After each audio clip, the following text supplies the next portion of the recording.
Hi everyone, so I'm back here for, I think this is video number 7, reading together the Empath Survival Guide by Judith Orloff MD. So let's get started on our next installment of reading this book together. So we are on chapter 2, and chapter 2's focus is talking about things like strategies. We were going through the strategies on how to protect and ground your energy in different situations. So yesterday we were reading some of the self-protection for empaths, strategies for toxic energy, ways to help yourself with that. Then we went into travel, how to manage busy places like airports and a lot of energy in one place like in an airplane. And she gave many tips and tricks on, how to ease yourself and how to make yourself more comfortable, protect yourself and your energy field.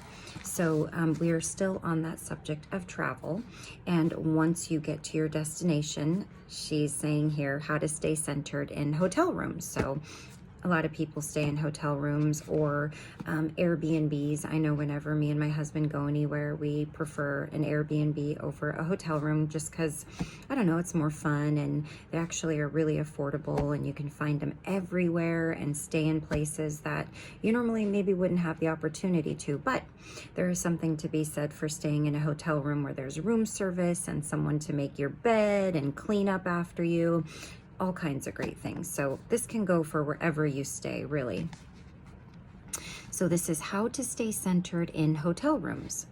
To clear the energy left behind by previous guests in hotel rooms, I suggest spraying rose water or lavender essential oil or both to purify the space. I also practice the 3-minute heart meditation described below to remove negative energy. For years, I used to change hotel rooms frequently to find the one with the best energy. But then one day, my Taoist teacher told me that it's more empowering to stick with the room I'm given and to practice clearing the energy myself. And just to let you guys know that if it gets a little loud in the background, I apologize. My son and his friend are playing in the front room, and my daughter, whose room is across from mine, is on the phone. So sometimes they get loud, and this is not an ASMR video, but I just wanted to apologize for that. When traveling, take care to stay hydrated and to eat regular protein meals for grounding. As empaths, we can get into trouble when we skip meals, binge on sugar, or don't get enough rest. Choices that weaken our defenses and set us up to absorb unwanted energies. If you're taking on stress from others, practice breathing it out. If you start feeling overstimulated or drained, find a place to meditate and center yourself. With all these options, you can feel more at ease and have more fun on your travel adventures. Enjoy the new cultures and terrain and revel in the benefits of being an empath. So strategy number 13 is practice the 3-minute heart meditation. To counter emotional or physical distress, respond quickly by removing yourself from the immediate toxic situation to meditate for as little as 3 minutes. You can do this at home, at work, on a park bench, or in a bathroom at a party. So here's the actual protection strategy, the 3-minute heart meditation. Close your eyes, take a few deep breaths, and relax. Then place your palm over your heart chakra in the middle of your chest.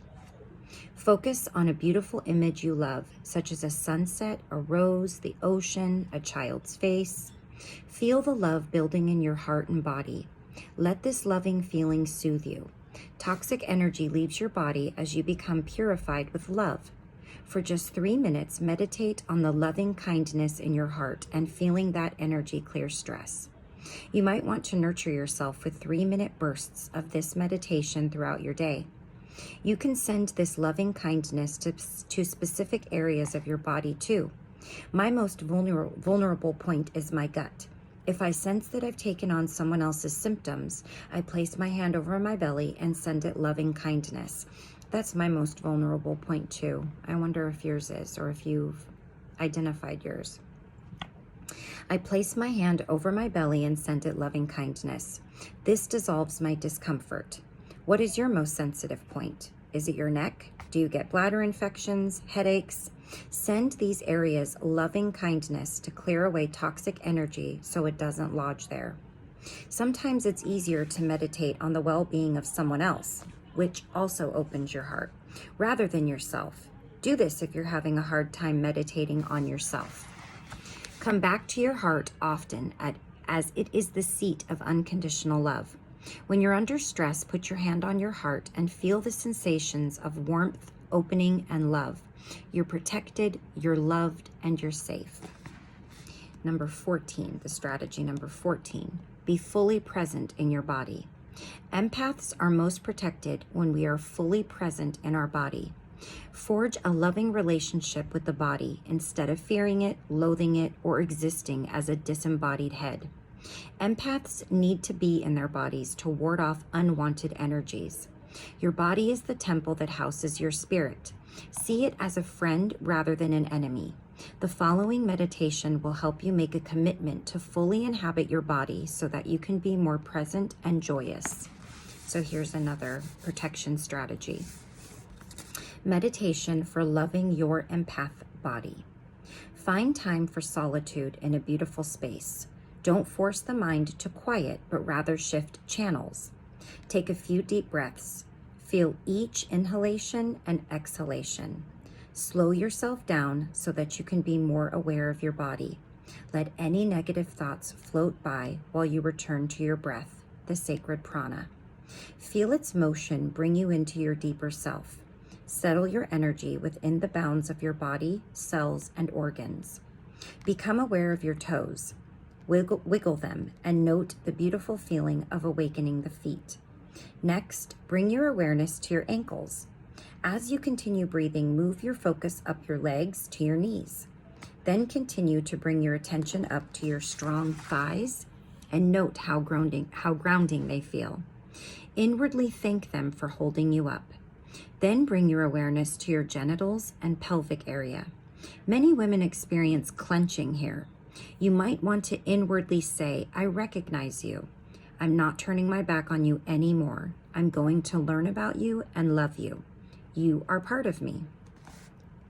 Move your awareness now to your belly. Are you holding any tension, burning, or discomfort there? This is the chakra where we process emotions. Soothe and heal this area by bringing loving awareness to your belly.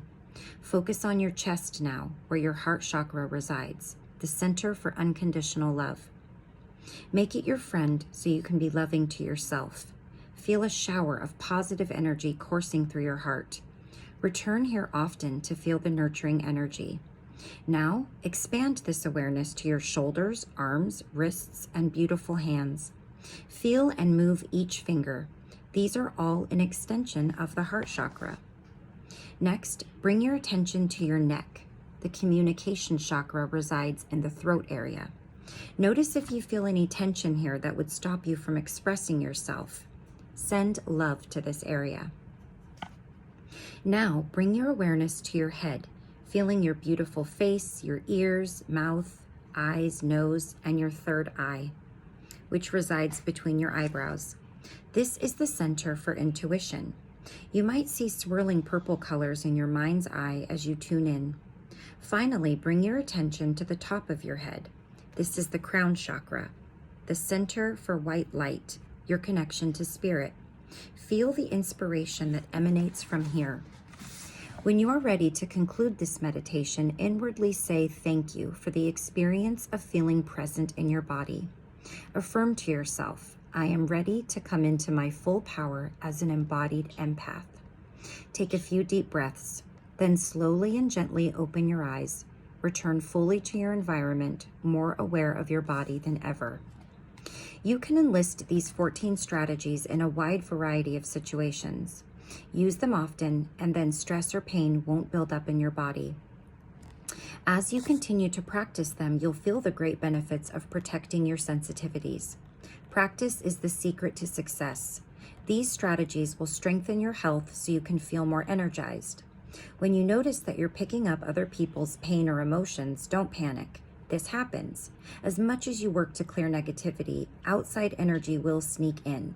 But with the strategies I've shared here, you can initiate self-care quickly in whatever stressful situation you find yourself in. When it comes to our health, the mind-body connection is powerful. Bear in mind that our thoughts make a profound difference. Negative thoughts increase the flow of stress hormones, which accelerate aging, decrease immunity, and increase anxiety, blood pressure, and heart disease. On the other hand, positive thoughts boost the flow of endorphins, the body's natural painkillers and feel-good hormones, promoting health and calmness. So cultivate positive self-talk. Remember to show yourself compassion, particularly when you're ill, stressed, or emotionally distraught. Affirm to yourself daily, I deserve to be happy and healthy, and there is always hope. Replacing negative thoughts with positive ones will enhance your well-being. Do your best to relax and flow through all your experiences, whether uplifting or difficult, and all those in between. When we tighten up, it only makes pain worse. I tell my patients, if you're in hell, you might as well relax, because relaxing will at least decrease your suffering. And when you are in heaven, you will be more and more. Savor every minute of it with your empath self. That saying she said here, if you're in hell, I heard one a long time ago that made sense to me. It's sort of, I would say, not the exact same as this, but if you're in hell, don't stop for a motel, which basically just means like, it's okay to feel your stuff, but don't sit in it for too long, right? Recognize it, deal with it, and then move on. Whether it takes a minute or years, just don't sit in your stuff forever. And that's a lot easier said than done, but it is a nice reminder. It's definitely kind of catchy. Down here, she shares an empath affirmation. I am strong, I am loving, I am positive. I have the power to clear all negativity and stress from my body. I embrace my physical, emotional, and spiritual wellness.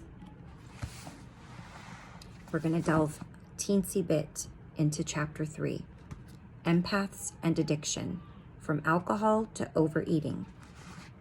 Empaths commonly self-medicate the discomfort of being overstimulated by turning to alcohol, drugs, sex, food, gambling, shopping, or other addictions.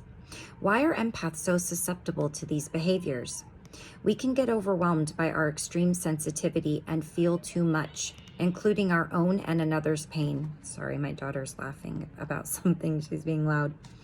Since we may not know how to manage this sensory overload, we numb ourselves to shut off our thoughts and feelings, to diminish the empathy we experience, though not everyone is aware of this motivation.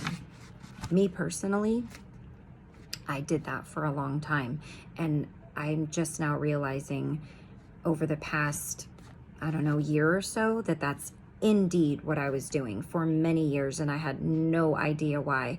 I had no idea why I would hold on to things and not be able to let them go when other people seemingly could, and it drove me crazy, and it drove me to addiction, depression, anxiety, suicidal ideation, many things. So it's been a tough road, but I feel confident that knowing is half the battle, and then doing something about it, you can't go wrong. You know, if you give it your all, if you give it your best, that's all you can really do for yourself and for the people that you love, you know. That's the points of these videos, is whether I get one person that watches it or a million. If it helps that one person on this planet, that's really my end goal at the end of the day. I don't care about any kind of notoriety or anything like that. I just want to help people, and if I can just help one person, so be it. That's awesome. That's amazing. Since research has shown that painkillers such as Tylenol can decrease empathy, perhaps this is a subconscious draw for empaths to abuse them. Not Tylenol. She's talking about painkillers, not Tylenol, and specifically. Many of the patients I've treated who were in recovery from addictions have been empaths. This may help explain why sensitive people reach for painkillers, including alcohol, over-the-counter drugs, and prescription medications. In my workshops and private practice, I've found that empaths who have struggled with addictions have needed to learn ways to center and protect themselves instead of self-medicating in this unhealthy way. One woman said to me, "For years, I used alcohol to bury my feelings. I love rodeos, but couldn't go to one without drinking. Being around crowds felt painful. Once I learned to protect myself, I could feel safe and have fun without drinking." Another man drank heavily when he traveled, but once he learned to protect himself, he realized, "I don't have to let everyone's energy wear at me and drink at an airport bar just to cope." Although some components of addictions are genetic and environmental, such as being raised by alcoholic parents, being an empath can play a significant role. We pay a high price for coping with our sensitivities through addictions. They exhaust our body, mind, and spirit, creating illness, depression, and more anxiety as we try to manage an overstimulating world. At best, addictions only provide short-term relief from sensory overload, but in the long term, they stop working and worsen the feeling of being overwhelmed. In Native American tradition, it's believed that alcoholics and addicts leave themselves vulnerable to being possessed by negative forces because the substances keep them from being in touch with their spirits and bodies, making it easy for negativity to take hold. That's the last thing any of us wants to have happen. In this chapter, I'll provide you with healthy alternatives to addictions. These require developing a mindful awareness of your triggers and a readiness to use the strategies I discuss so you don't impulsively act out when you're stressed. Whether you periodically or regularly engage in addictive behaviors, your goal is to grow larger than your small, scared, addicted self and become a more empowered, highly sensitive person. Alternatives to self-medicating, strategies and solutions. Empaths need alternatives to self-medicating. A 12-step program is an important resource that supports people in staying clean and sober. For nearly 3 decades, I have been a member of 12-step programs, which have influenced my personal coping skills as an empath along with my teachings. In my first book, Second Sight, I describe how as a teenage empath, I had premonitions that scared me and how I was overwhelmed by absorbing the energy of others. To shut off my sensitivities, I got heavily involved with drugs and alcohol. I was an introverted empath. So I used substances to become less anxious and more social with my friends and at parties, which decreased my feelings of not fitting in. At the time, I had no other skills for managing my overwhelming empathic abilities, intuition, and insecurities, so I reached for something external to shut them off. I had no idea what was happening to me, which is true of many empaths. With the buffer of drugs and alcohol, I could finally be in crowds with my friends without taking on other people's energies. It was a relief. I felt normal. Of course, substances were not the answer. Fortunately, at those times in my life when I was on a destructive path and didn't know how to help myself, divine guidance mercifully intervened. After the harrowing car accident I described in Chapter 1, my parents were afraid for my life and forced me to see a psychiatrist. He taught me the importance of integrating all facets of myself: intellectual, emotional, physical, empathic, intuitive, and spiritual. And so my healing journey as an empath began. A basic part of this learning has taken place in 12-step programs. So we'll do one more because this is the self-evaluation and 12-step program. So I don't think she's recommending a 12-step program just because you're an empath. This is for empaths who have found themselves with addictive behavior because of the fact that they're an empath, because the fact that they don't know how to deal with things. I was in NA for a long time, and I did find it very helpful. So for me, it did help. So, and I realize that this is not a one thing fits everybody type of situation, but this chapter just delves into if you are dealing with any kind of addiction, and it doesn't have to be the typical drugs or alcohol, like she said, gambling, sex, shopping, self-harm, any of those things. Those are all considered addictive behaviors, high-risk behaviors. So that's what 12-step programs are made for, whether it's NA, AA. I think they have 12-step programs for pretty much anything out there. So this is self-evaluation and 12-step programs. Though not all alcoholics or addicts absorb other people's energy, I've observed that many do. Unfortunately, many empaths remain undiagnosed and don't realize how overstimulation and high sensitivity fuel their addictive behaviors. It's therefore crucial to understand whether you're coping with your sensitivities by engaging in addictions. How do you know? Ask yourself the following questions. Have I ever thought, life would be so much better if I didn't overeat or drink? Have I ever tried to stop overeating or using substances for a month but could only last a few days, despite my best intentions? Am I self-medicating to ease social anxiety or the stress I take on from the world? If you suspect you are using alcohol, drugs, food, or other addictive behaviors to manage the sensory overload of being an empath, take some time to reflect on how you cope by evaluating the following statements. Here's a self-assessment. I turn to substances or other addictions when, so see if any of these resonate with you. I am overwhelmed by emotions, whether mine or another's. I am in emotional pain and feel frustrated, anxious, or depressed. My feelings are hurt. I feel uncomfortable in my own skin. I can't sleep. I feel emotionally unsafe in a situation. I feel criticized, blamed, or rejected. I feel shy, anxious, or don't fit in socially. I'm isolating at home and I need confidence to go out in public. I'm tired and need an energy boost. I feel drained by energy vampires. I want to escape and shut out the world. Here's how to interpret this self-assessment. Answering yes to even one statement indicates that you sometimes turn to an addiction to cope with your sensitivities.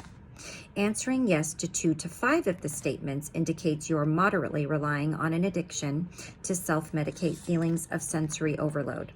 Answering yes to 6 or more of the statements indicates that you are largely coping with your sensitivities by engaging in addictive behavior. Self-awareness is liberating. No shame and no blame. By becoming aware of your addictive tendencies, you're gaining an understanding of how you cope with your empathic sensitivities. Now you can more productively deal with them. Okay, so we are going to leave off there, and the next video we are going to talk more about how to help yourself as far as 12-step programs go, as far as other things go, and we will delve into it more with some more protection strategies and some more of this wonderful information from this amazing book that we're only 60 pages in, but I feel like there's just been so much that she has shared, and it's been wonderful. So again, I want to thank you guys for watching. If you like this channel or this video and you're interested in these, please give a thumbs up, send me a comment, subscribe. Let me know. It feels good to help others. It's the best feeling in the world. And I just want to help anybody that I can. I once heard a saying that said, you may not be able to help every single person in the world, but who you can help, if there's somebody right in front of you that you can help, whether it's physically right in front of you or somebody that has access to, the internet and can stumble upon this video and by divine providence find help and resonate with it, I just think that's amazing. So hopefully even just one person found this helpful. I know that I have, so I will be back to share with you some more in my next video. Take care. See you next time.